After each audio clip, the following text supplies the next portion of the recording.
Hey, hello, good morning, guys, and this is Coding with Gautam, and today we will be discussing malware or types of malware on your computer. So, without any further ado, let us dive in.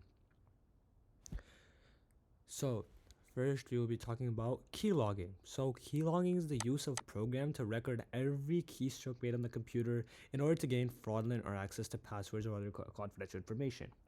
So, how does keylogging work? So, when we download this software unintentionally or intentionally, this will lead the software to recording every single keystroke. So it will be running in the background, running and recording everything that you type.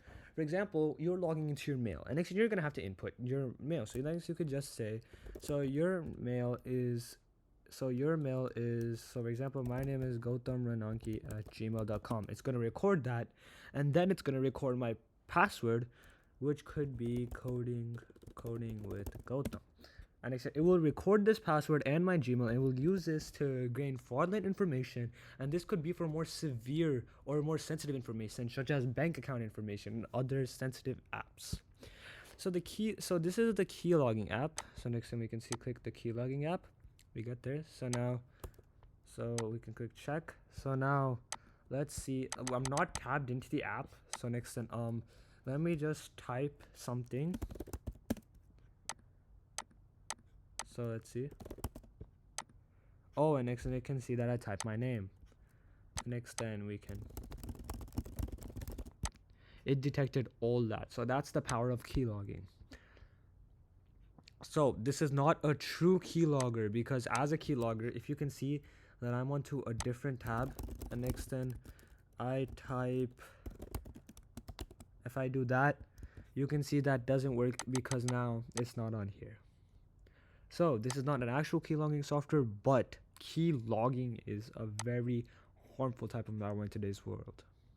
So now, phishing. Okay, so phishing is a technique that tricks you into providing personal information. So it's basically fake emails or fake notifications. You could get an email from someone that says, oh, Google. So you could get an email from Google saying that please reconfirm your password as you're under threats. And next time when you input your password, that password the person who sent that mail isn't actually Google, but someone else. And this hurts yourself, as you would be disclosing much information. It'll ask you to confirm your birthday. It will be like you won the lottery. Just input these pieces of information and you can get your sum. So it's all scam. So here's the visual. So here is the mail. So Misty, the student at school.edu, from heyhadi@code.org.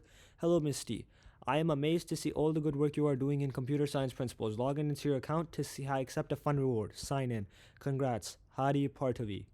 So let's see if you can find what's wrong with this email real quick. And yeah, so how to detect a phishing email. First, make sure check the email address. The email address will always have something wrong. It'll be like Google with 3 O's or something else. 2, make sure that the email takes you to an actual good website, not a Google form or something. And then 3, if it's someone you know, make sure to contact them, asking them if them asking for the information is real. That's how you can check for phishing. Also, Google has developed a lot. The mail will automatically send to your spam, so don't worry about it. But if you do somehow get phished, make sure that you know. So if you do somehow get a phishing email, just make sure that you get it. So first, you have to check if the message is from public domain at gmail.com. Normally would be at paypal.com if it's a big company. Then you could see if the domain name is misspelled, like Microsoft Online. And here you could see that it's also misspelled. Then the email is poorly written. It could be in very normal language. It could just be like, yo, your email, someone hacked your email, just check it out real quick. Or you could see that this email is actually really badly written. The improper font, the bold in the middle, Google usually has, or many softwares has, an actual well-constructed email.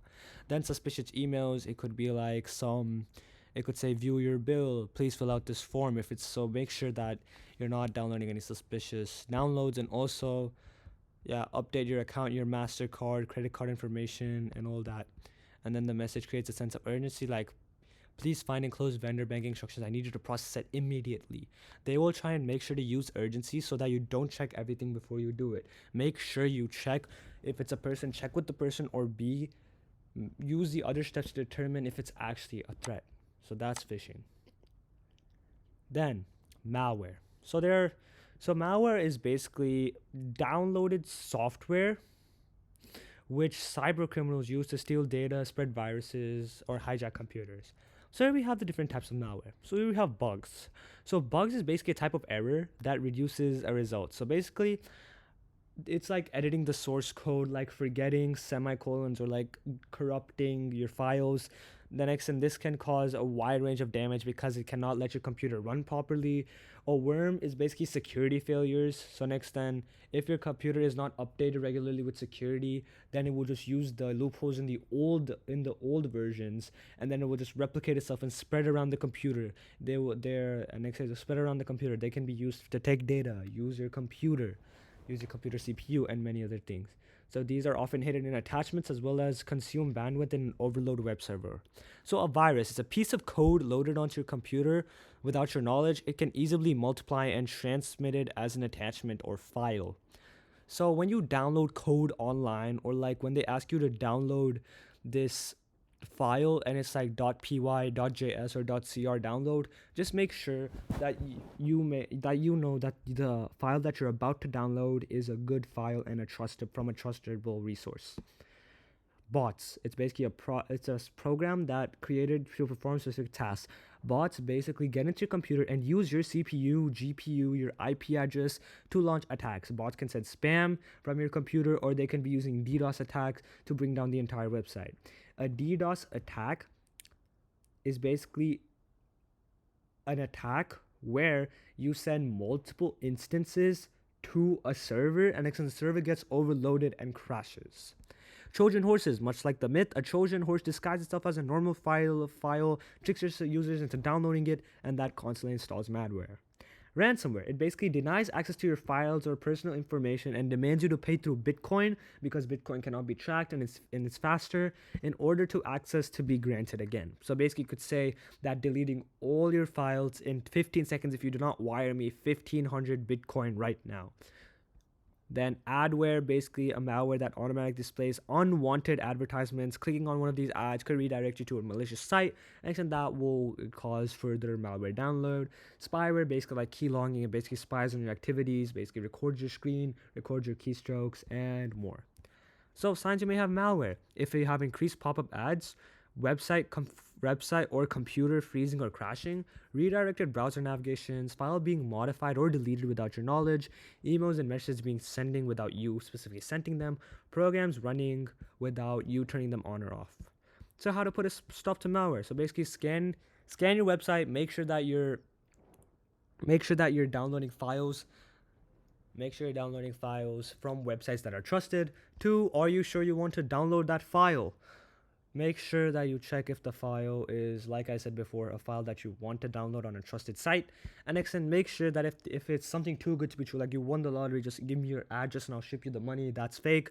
If an ad seems too good to be true, it probably is. Like, is this cruise to the Bahamas really free? No, it's not. It's just a scam. So, how would you explain these security risks, phishing, keylogging, and malware, to a family member? What would you say would help them understand the dangers and what to solve? So this is just your assignment in code.org. You could also put it in the comments below. And this is it. Thank you guys for watching. Don't forget to like and subscribe. This is Coding with Gautam, and I hope you have a great day.